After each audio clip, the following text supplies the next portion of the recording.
What I have here is a Miller's Falls number 1124 miter box. Now I did some research and it looks like Goodell Pratt was manufacturing a box very similar to this one before they merged with Miller's Falls in 1931.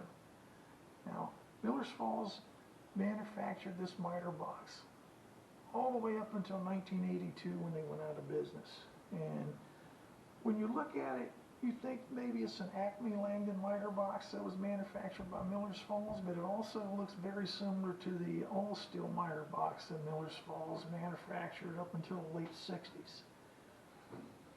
This particular box was manufactured in 1969.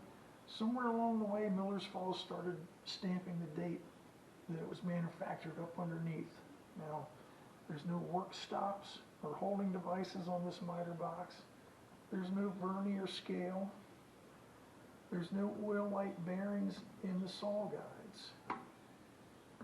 And it has the usual detents, 90 degrees, 22.5, 30, and 45.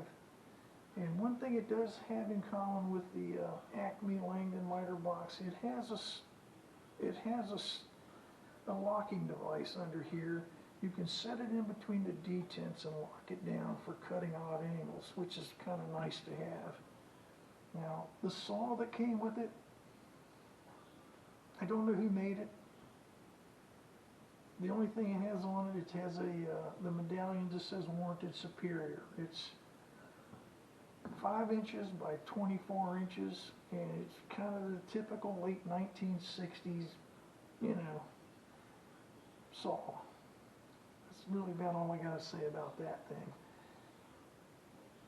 There you go. Miller's Falls, number 1124 miter box.